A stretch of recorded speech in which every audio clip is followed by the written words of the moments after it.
Apa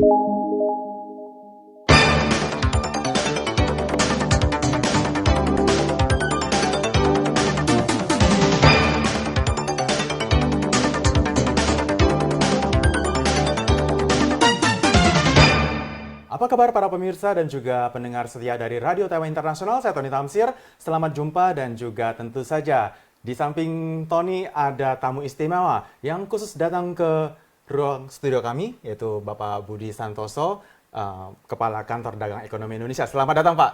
Terima kasih. Terima kasih. Dan tentu saja di sini Bapak Budi Santoso baru saja datang ke Taiwan, kalau tidak salah ya, Pak ya? Iya, iya. Bapak sendiri di sini sekilas untuk perkenalan kepada para pendengar dan juga pemirsa. Beliau sempat menjadi Commercial Attaché di New Delhi, India, kemudian Head of Data and Information System Center, Ministry of Trade, kemudian Director for Business Guidance and Distribution Actors, Ministry of Trade, Head of Organization and Personnel Bureau, Ministry of Trade, dan yang terakhir di sini adalah Representative of Indonesian Economic and Trade Office to Taipei, atau Kepala Kantor Dagang Ekonomi Indonesia. Baik Pak, Bapak di sini sudah datang ke Taiwan. Apa yang Bapak rasakan Pak setelah tinggal di Taiwan beberapa bulan? Saya datang bulan September ya. Ya. Jadi ketika saya baru datang itu sebenarnya saya sudah merasakan berbeda ketika sampai di airport. Ketika kita kan harus ngisi aplikasi ya, kemudian dikasih nomor handphone yang baru untuk kepentingan karantina selama 14 hari. Nah, yang saya rasakan adalah bagaimana ketika petugas ini secara profesional melayani kita, ya, melayani semua warga negara asing yang masuk ke Taiwan ataupun mungkin warga Taiwan juga yang masuk ke kembali ke negaranya ya. Nah ini dia itu mengasistensi ya, membimbing cara mengisi dan sebagainya itu dengan sangat profesional, sabar dan ramah gitu. Jadi ini kesan oh ini enak banget ini ya. Jadi nggak bikin orang stres juga gitu kan. Ya itu yang saya rasakan. Kesan pertama saya ya ketika bulan September datang. Oke, itu, jadi kesan pertama sudah menyenangkan ya Pak ya? Menyenangkan sekali. Menyenangkan sekali. Dan tentu saja Bapak Budi sendiri datang ke Taiwan dalam kondisi pandemi COVID-19 Pak. Mungkin Bapak sendiri bisa bercerita sedikit berkenaan dengan kondisi pandemi COVID-19 di Indonesia Pak sebelum Bapak datang ke Taiwan.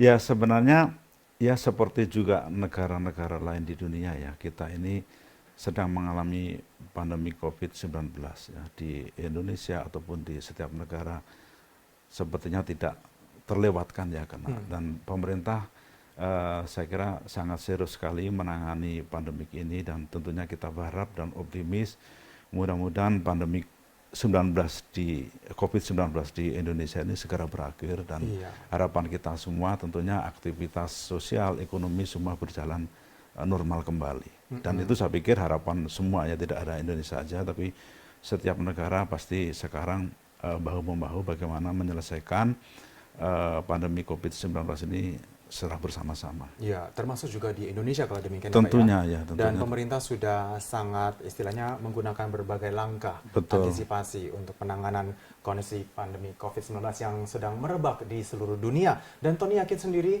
baik itu Taiwan maupun Indonesia, kita sama-sama berjuang untuk melawan COVID-19 ya Pak ya. Iya. Dari sudut pandang kacamata Bapak selaku Kepala KD ya Pak ya, bagaimana Bapak melihat kondisi pandemi yang berada di Taiwan dan di Indonesia dan hubungannya Pak, karena kita memiliki berbagai jalinan Pak, mulai dari perdagangan, investasi, ketenagakerjaan, pendidikan, bahkan juga interaksi pertukaran budaya.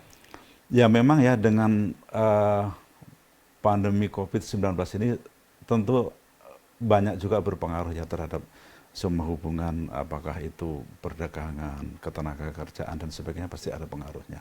Ya tapi contoh misalnya di bidang perdagangan, ini kita ini 5 tahun terakhir ini memang mengalami tren positif ya terhadap total nilai perdagangan Indonesia-Taiwan. Bahkan di kondisi pandemik ini Januari Oktober pun kita surplus sekitar 495 juta US dollar ya. Di ketenagakerjaan juga mungkin ya ada sedikit permasalahan terkait dengan COVID-19, tapi saya pikir ini semua akan segera berakhir ya, termasuk juga banyak saya pikir kegiatan-kegiatan pun menjadi tertunda karena semua akhirnya yang tadinya kita offline, kita bertemu langsung, akhirnya semua dilakukan melalui virtual ya.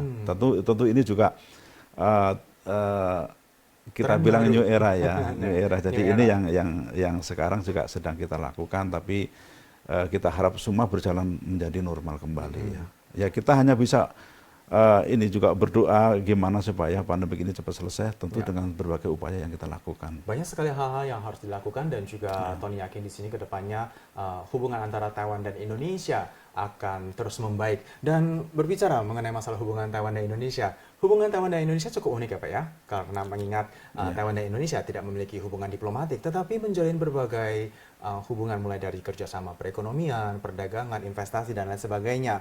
Dan bagaimana Pak dengan kondisi keadaan perekonomian dan juga perdagangan yang saat ini sedang dijalin antara Taiwan dan Indonesia?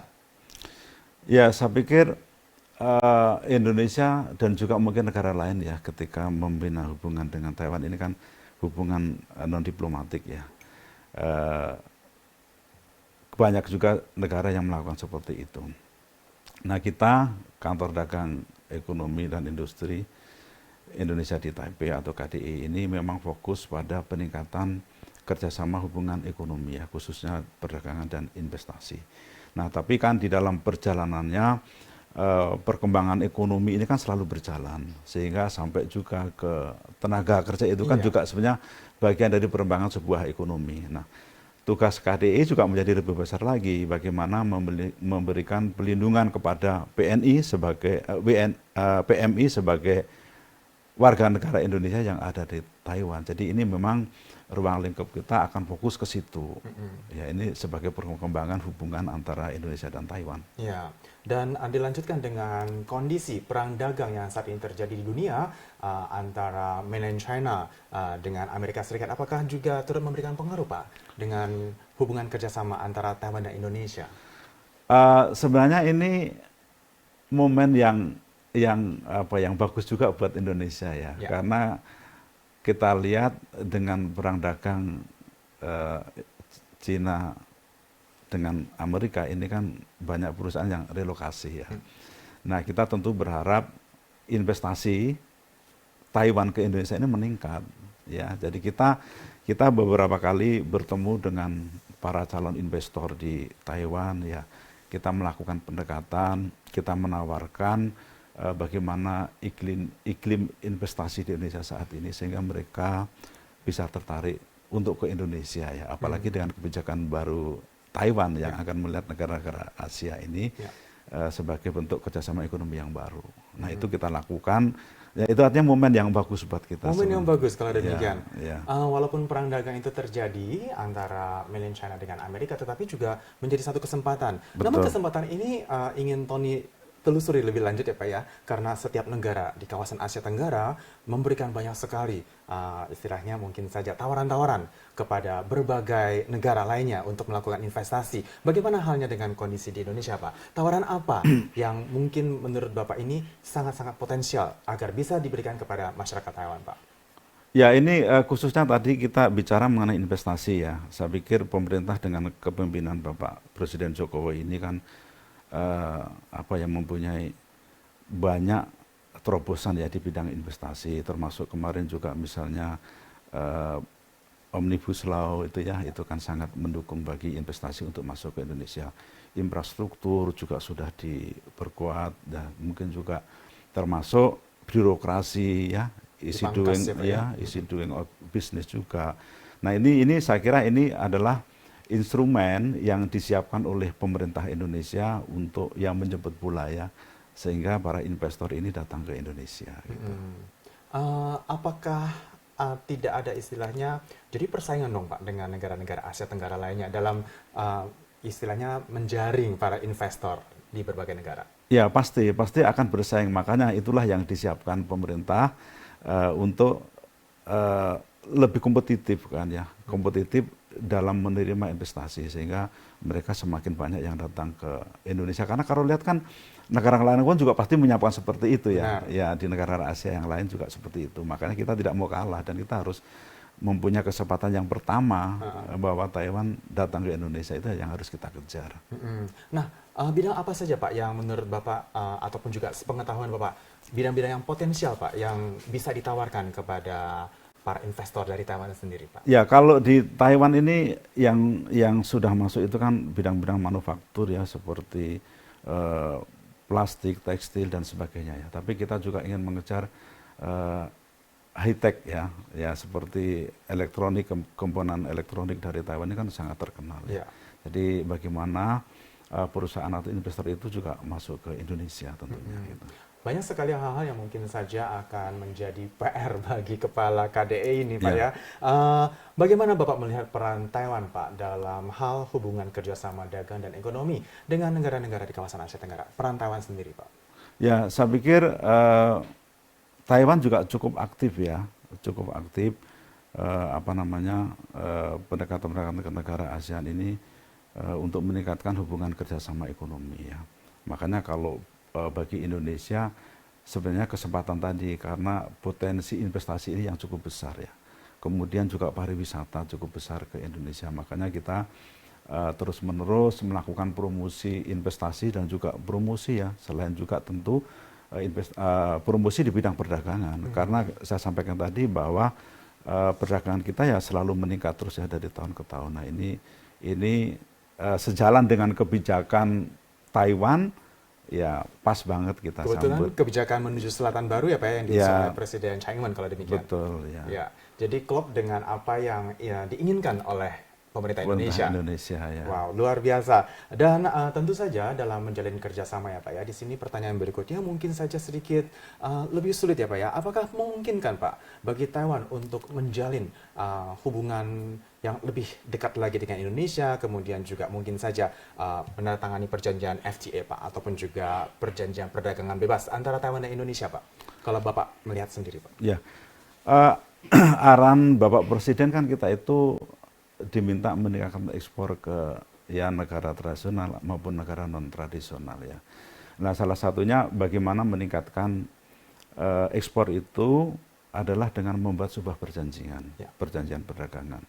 Indonesia, Taiwan ini sebagai anggota WTO bisa melakukan perjanjian perdagangan tergantung dari kesepakatan para pihak ya. Sebab kan kalau perjanjian ini kita cari saling menguntungkan ya, tidak saling merugikan ya. Sepanjang memang saling menguntungkan dan sudah sepakat ya tidak ada masalah.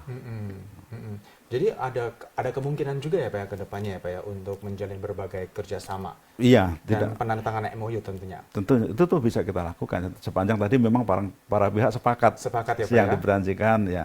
Tadi artinya hubungan perdagangan atau kerjasama perdagangan yang saling menguntungkan. Prinsipnya kan itu. Iya benar. Tentu saja kerjasama yang saling menguntungkan merupakan sebuah hal yang diinginkan oleh berbagai pihak, termasuk juga baik pihak Indonesia ataupun juga dan Taiwan sendiri. Membahas mengenai masalah Indonesia dan Taiwan, tentu saja tidak pernah akan terlepas dari yang namanya masyarakat Indonesia yang berada di Taiwan, Pak. Jumlahnya lebih daripada kurang lebih sekitar 300.000 orang, di mana mayoritas adalah pekerja migran Indonesia. Mungkin Bapak bisa menceritakan sedikit, Pak, kepada teman-teman, para pemirsa sekalian berkenaan dengan para pekerja migran Indonesia yang berada di Taiwan, Pak. Kondisinya bagaimana Pak?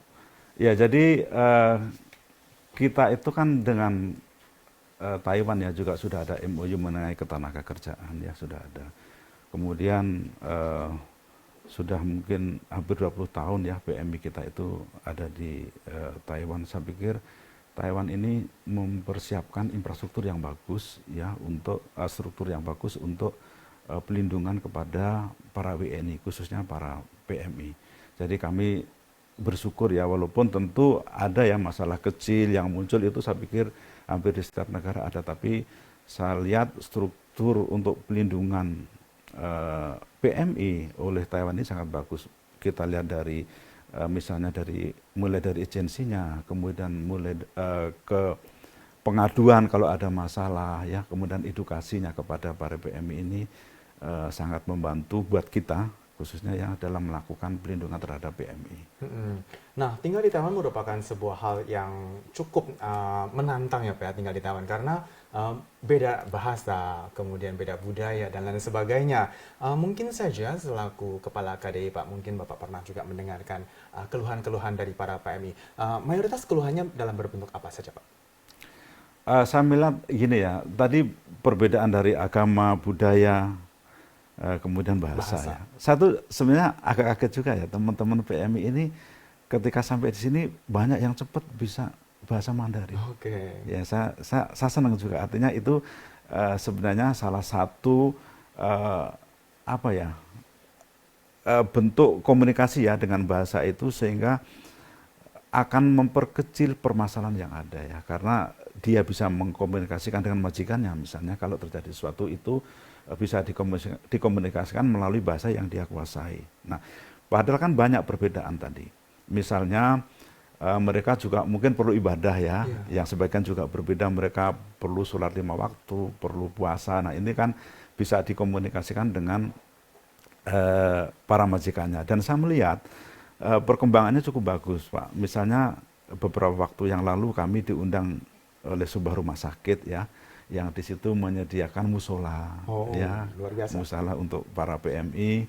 Kemudian juga di sana ada kantin yang halal. Nah ini artinya kan pemerintah Taiwan memang ramah dan memperhatikan kebutuhan-kebutuhan para PMI kita ini. Nah ini mudah-mudahan ke depan semakin meningkat peran pemerintah Taiwan khususnya dalam memberikan pelindungan juga kepada PMI karena menurut saya pelindungan itu kan sifatnya tidak hanya fisik terus dari kekerasan tidak tapi juga dari ibadah dari makan itu menurut saya bentuk sebuah pelindungan gitu. Jadi tidak hanya sekedar istilahnya berbentuk fisik tetapi terkadang hati juga ya Pak ya. Betul. Ketenangan hati dan juga ketenangan jiwa juga sangat diidam-idamkan oleh para pekerja migran Indonesia yang jauh dari kampung halamannya sendiri. Membahas tentang masalah para pekerja migran Indonesia, dari pihak KDI sendiri Pak, mungkin ada program ataupun juga langkah-langkah yang sekiranya bisa diambil ataupun juga yang tengah dilakukan Pak, berkenaan dengan kesejahteraan para pekerja migran Indonesia yang ada di Taiwan Pak? Ya, beberapa hal ya, kan kalau kita identifikasi itu para PMI ini misalnya dia belum mengetahui aturan ya peraturan-peraturan yang berlaku di Taiwan. Mungkin dia melakukan sesuatu yang tidak bermaksud melanggar, cuman karena nggak tahu bisa aja itu menjadi melanggar.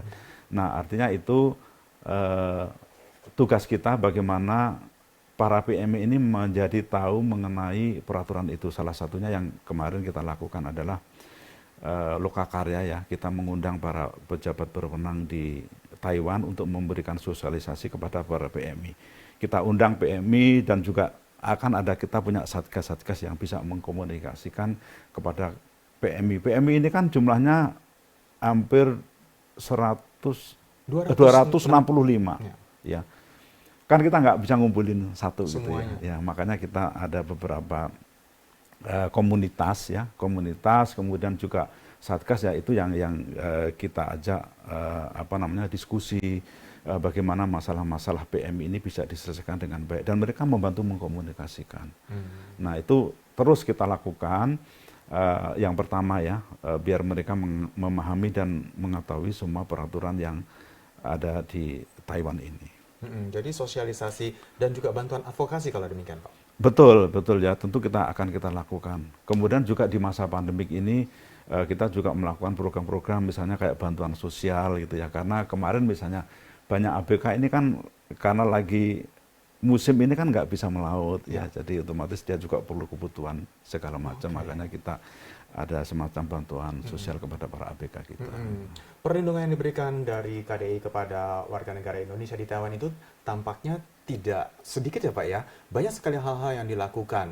Nah, kalau misalkan saja membahas tentang kehidupan para pekerja migran Indonesia, kelak kedepannya mereka pulang ke tanah air, apakah ada program untuk kepulangan mereka Pak? Ya, itu menurut saya adalah bagian dari pelindungan juga ya. Jadi pelindungan itu sifatnya tidak hanya bagaimana para PMI ini aman dan nyaman bekerja dengan baik di Taiwan. Tetapi bagaimana ketika pulangnya nanti kehidupannya menjadi lebih baik ya. Kami tidak berharap ketika sampai di Taiwan kemudian selesai terus dia berpikir akan pergi lagi. Kami nggak pernah berharap seperti itu. Jadi ketika pulang selesai masa bekerjanya di Taiwan itu harus menjadi lebih baik. Jadi kita selalu berpesan kepada mereka, tolong berhati-hati, hemat dan sebagainya. Tapi kita juga memberi pelatihan.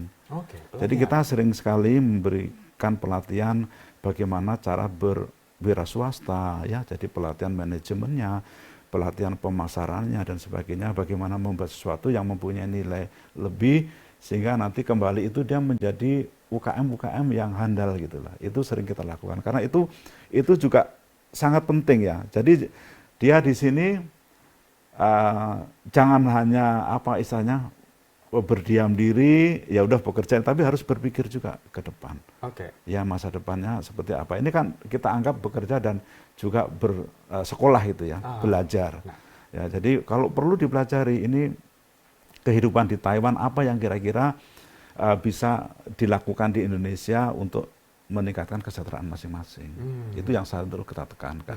Dan kita hampir secara periodik pasti melakukan pelatihan-pelatihan itu kita selalu lakukan. Dan tentu saja pelatihan ini ada hubungannya dengan pendidikan ya Pak ya, seperti yang tadi Bapak katakan. Apakah memungkinkan Pak, istilahnya mengkombinasikan, memadukan para pelajar Indonesia yang berada di Taiwan dengan para pekerja migran Indonesia agar bisa apa yang dipelajari di Taiwan oleh para pelajar yang mungkin saja S2, S3 di Taiwan, kemudian juga menyatukannya ataupun juga memberikan masukan kepada para pekerja migran Indonesia. Apakah sudah ada Pak program-program seperti demikian? Ya, jadi ini jumlah mahasiswa kita kan juga banyak ya.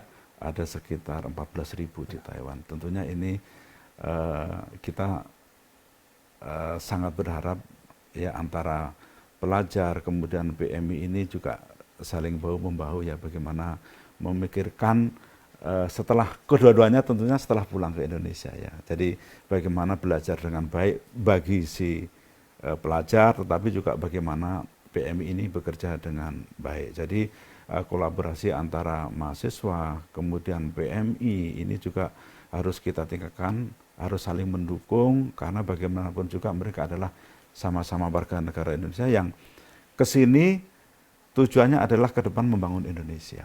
Jadi program-program itu akan kita satukan, termasuk juga PMI ini kan bisa sekolah ya.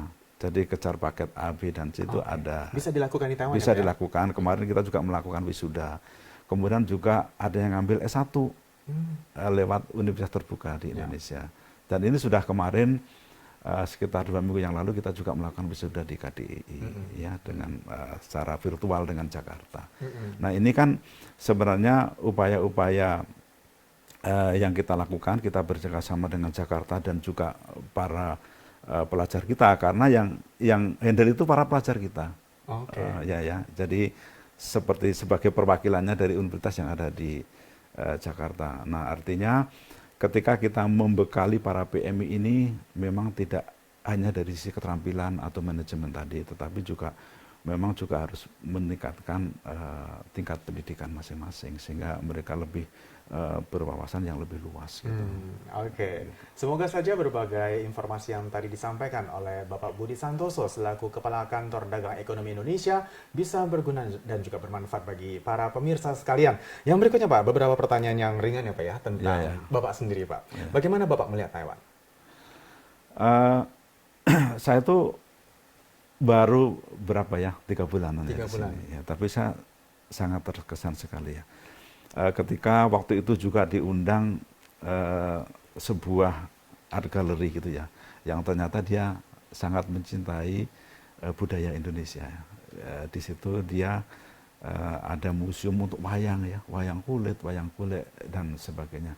Nah, saya melihat Taiwan ini mempunyai kedekatan ya hubungan dengan Indonesia sehingga sebenarnya ini akan mempermudah buat kita ketika kita melakukan hubungan kerjasama ekonomi ya, dan perdagangan dan sebagainya, termasuk juga sebenarnya membuat PMI ini juga menjadi kerasan gitu. Artinya kan kita juga tidak berharap PMI baru datang 1-2 tahun kemudian pulang, itu kan juga Oke. akan merepotkan juga bagi Taiwan juga dan tentu bagi kita gitu ya, karena eh, belum selesai bekerja tapi nggak kerasan karena mungkin melihat situasi di Taiwan yang kok beda banget gitu ya, tapi ternyata tidak gitu ya, ternyata saya melihat ini nggak jauh berbeda dengan Indonesia, apalagi ada RTI ya, RTI ini terima kasih sekali kami sampaikan karena sangat membantu bagaimana mengkomunikasikan antara kita dengan PMI, antara PMI dengan PMI ya, antara PMI dengan Taiwan, pemerintah Taiwan, antara PMI dengan majikan juga. Jadi ini sangat membantu kami sebenarnya. Oke Pak, Ji, kalau saya boleh bertanya ya Pak ya, apa yang Bapak sukai tentang Taiwan? Eh, budaya pertama budaya antri ya. Budaya ngantri, Ya oke. Budaya ngantri. budaya antri kita itu ketika Taiwan kok bisa antri juga. Tapi ketika balik ke Indonesia nggak antri gitu loh. Nggak bisa ngantri gitu kan, Oke. nggak seperti di Taiwan. Nah ini mungkin budaya seperti ini kalau kita konsisten menerapkan di Indonesia, saya pikir bagus sekali ya. Karena kita sebenarnya bisa gitu ya. Toh kita ketika sampai di Taiwan bisa ngikutin pola ya yang ada di Taiwan. Padahal pola hidup di Taiwan ini cukup cepat ya Pak ya? Betul, Sangat ya dinamis. betul. Dan tetapi disiplin antrinya itu sangat bagus. Yang kedua profesional ya. Yang seperti saya sampaikan tadi ketika saya melihat pertama sampai di airport itu saya lihat bahwa memang di sini itu apapun profesinya dia menekuni secara profesional. Nah itu yang saya pikir adalah sesuatu yang menarik dan berkesan buat saya bahwa ketika kita menekuni sebuah pekerjaan dengan baik dengan profesional itu tentu mempunyai sesuatu yang luar biasa gitu ya. Jadi ada hal-hal yang mungkin saja bisa dibawa ke Indonesia ya Pak ya, seperti tadi budaya ngantri kalau bisa Ya, dibawa ke Indonesia, kemudian juga sikap profesional yang dimiliki oleh setiap masyarakat yang ada di Taiwan. betul, betul, Semoga juga bisa diterapkan di tanah air kalau demikian. betul. Ya, dan yang terakhir di sini mungkin saja Tony akan segera menutup perbincangan kita bersama dengan Bapak Budi Santoso. Dan yang terakhir Pak, mungkin ada pesan-pesan yang ingin disampaikan kepada para pemirsa sekalian yang berada di Radio Taiwan Internasional secara Indonesia. Silakan Pak. Ya, kepada rekan-rekan terutama WNI ya di Taiwan, kita ini sebagai warga negara asing di Taiwan, marilah kita menjaga dan menghormati aturan-aturan yang berlaku di Taiwan ya, kepada rekan-rekan PMI jangan sekali-kali berpikir menjadi PMI kaburan ya, karena itu akan menyulitkan Anda sendiri. Marilah kita bekerja dengan baik ya, mengikuti aturan yang ada, kemudian kepada rekan-rekan mahasiswa ya belajarlah dengan keras ya, sehingga nanti apa yang sudah saudara lakukan di sini atau yang pelajari di sini akan menjadi bekal yang bagus ketika kembali ke Indonesia. Kemudian berikutnya kita ini dalam situasi pandemi COVID-19, kami harap rekan-rekan para WNI juga mengikuti aturan protokol kesehatan yang berlaku di Taiwan. Dan juga kepada pemirsa RTI di Indonesia tentunya kami berdoa dan berharap mudah-mudahan pandemi COVID-19 ini segera berakhir dan kita segera beraktivitas kembali seperti semula. Terima kasih. Baik, sekali lagi terima kasih Pak atas waktu dan kesempatannya datang ke studio kami di Radio Taiwan Internasional. Sekali lagi terima kasih untuk Terima Bapak Budi kasih. Santoso. Terima Terima kasih kasih. Pak. Kembali.